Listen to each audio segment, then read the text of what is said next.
Well, let's start with how did it impact you? What were your thoughts when you saw this and then saw what happened after?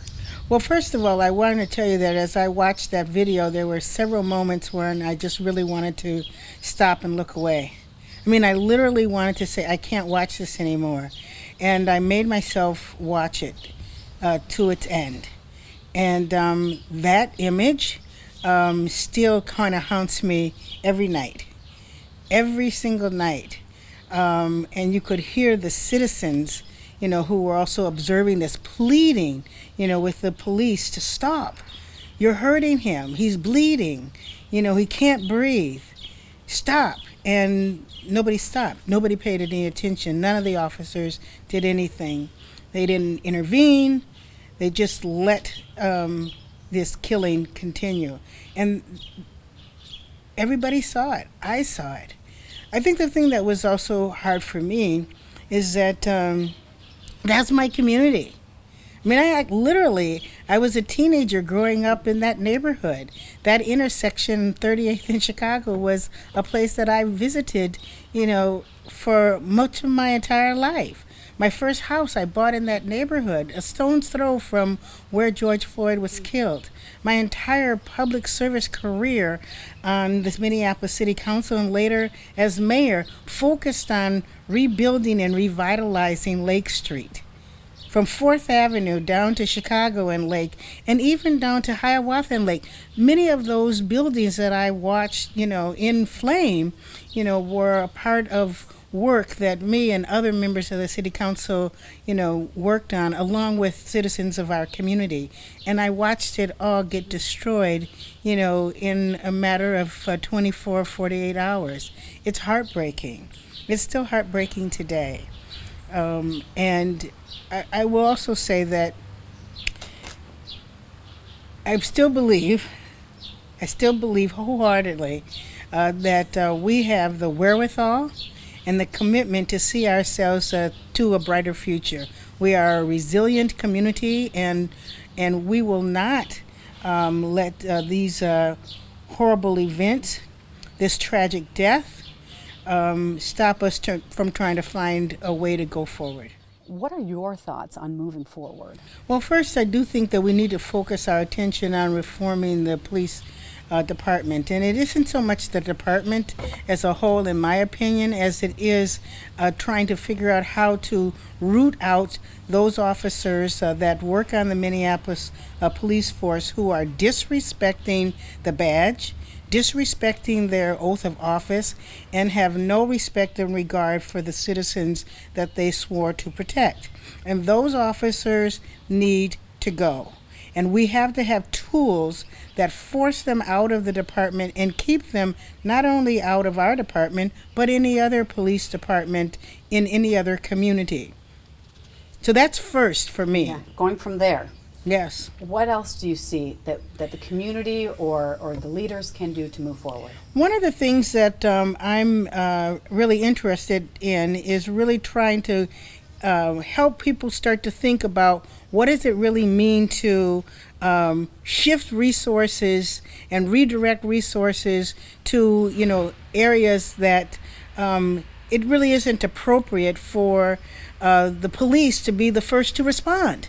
So police are first to respond in certain circumstances, but not every circumstance. So one of the things that I keep talking about is, we have, for every social problem that we have in our streets, be it people who are mentally ill on the streets, people who are homeless on the street, people who are chemically dependent on the street, we think the solution to dealing with that problem is to call the police. That's not the right solution. And so we have assigned the police to be the custodians of every problem that we are experiencing as a community, and I think that needs to change. So I personally would really love to see us look at the holes that are in the not in the criminal justice system, but the human service network, and figure out how we close those gaps. If we have problems with people who are on the street who are mentally ill, what is the right solution for that? Is that to have a better, system to support people who are mentally ill so that they're not on the streets? unsupervised, unsupported? Absolutely, the answer is yes. But we haven't done that. We've failed to do that. And so now, in the absence of no strategy, we call the police. Wrong answer, wrong call.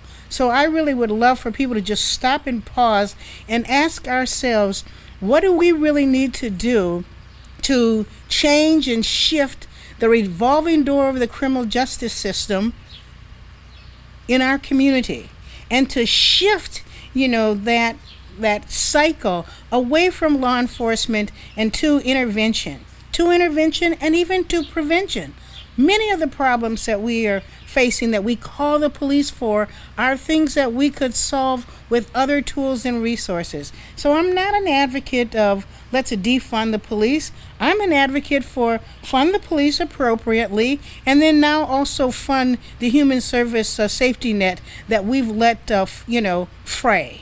I was just going to ask that question because it didn't sound like you were saying defund the police. You're saying we still need the police. We just also need these other services. Yes, and I think it's a false narrative for people to say that, okay, these other things aren't being taken care of, so let's take money away from the police and set them over there. No, I'm saying, yes, have a right-sized police department doing the right things, and then let's look over here to see, how we have used police inappropriately to handle the problems, that are a little bit more complex and are not grounded, in crime and violence. It's a manifestation of a problem. It's not the problem.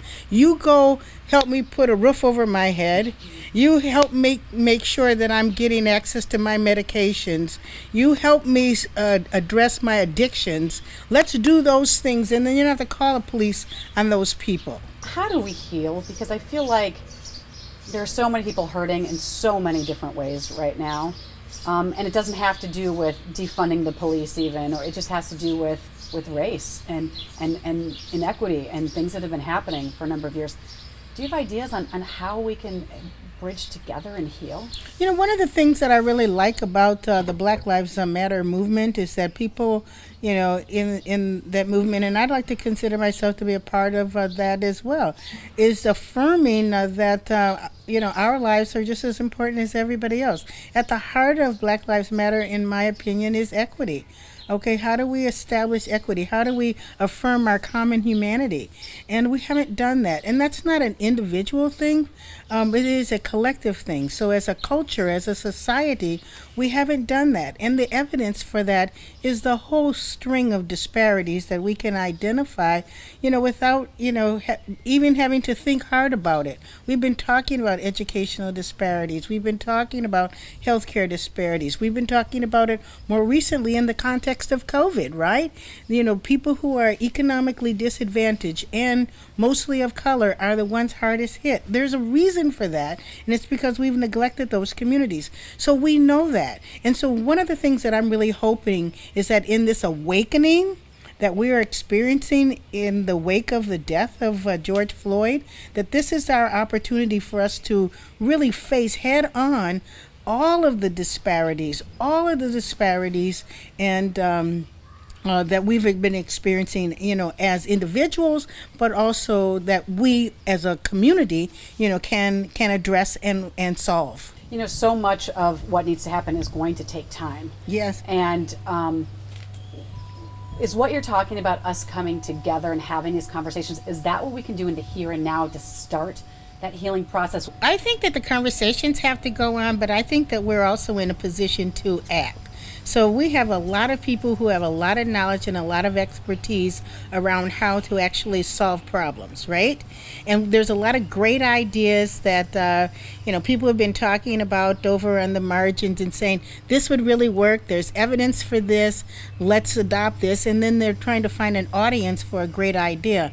That audience right now has been created in this moment. So everybody who has a great idea that's evidence-based needs to be putting their ideas out, into the marketplace, on the soapbox, talking to people about, here are the things that work. We know prevention works. We know intervention works. How can we get people behind the best and the brightest ideas?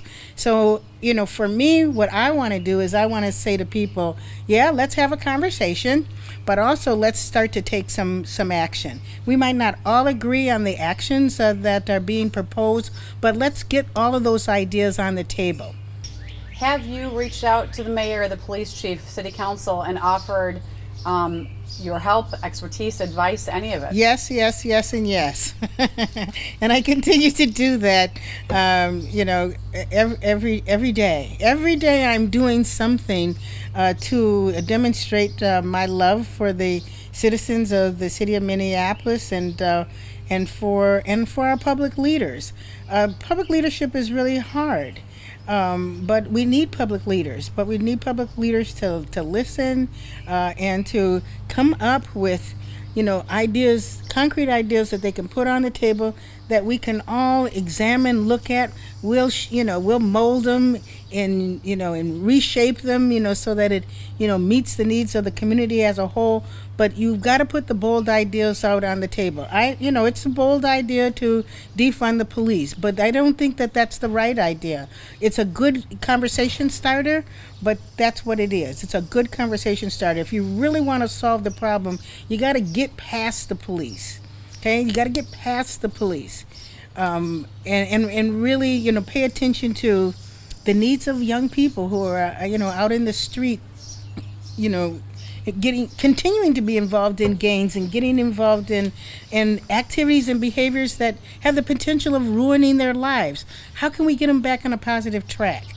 How can we address the chronic and persistent underemployment of, people of color, communities of color? How can we get a handle on that?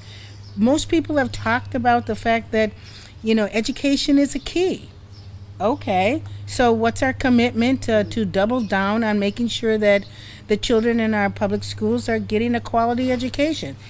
The answer is not, well, let's blow up public education. That's not an answer.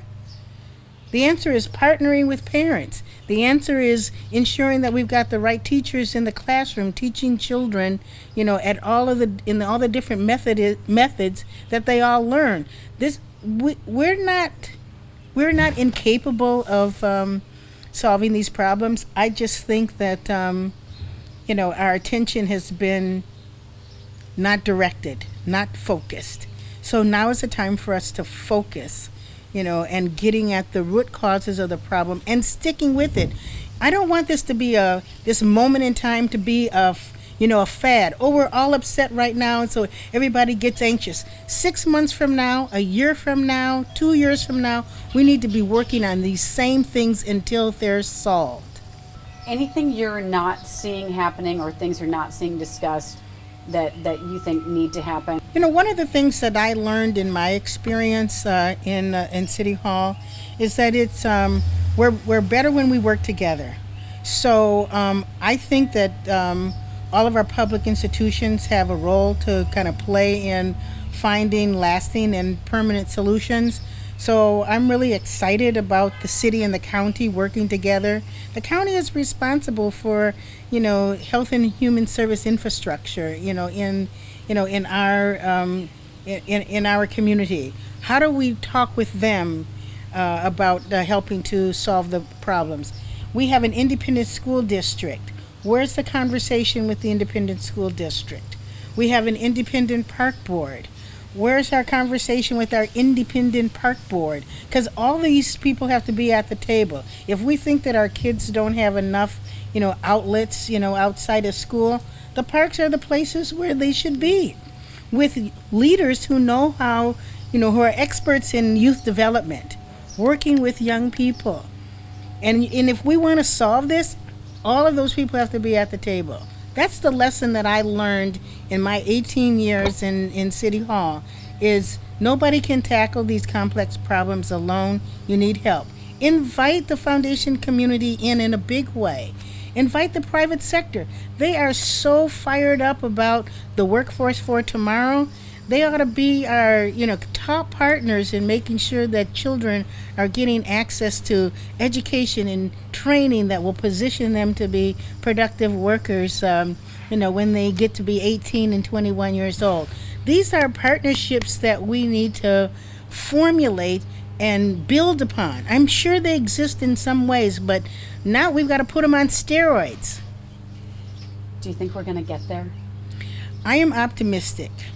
I am optimistic that we will get there, and I'm optimistic because I've seen the city of Minneapolis experience, other, tragic moments, and I have seen us come out of those tragic moments better off. This is the most horrific that I've witnessed in, my adult life, and but I think just listening to the calls and the cries from all sectors of our community, that this is a moment in which we actually can come together and move further towards an equitable society than we have ever had, at least in the past, from my perspective. I'm a young person still, so you ask my mother or something, she might say something differently, but I believe that this is the moment where more people will step up and commit themselves to being a part of the solution. What didn't I ask that you'd like to share? Nothing. I think this was a wonderful conversation, and I really enjoyed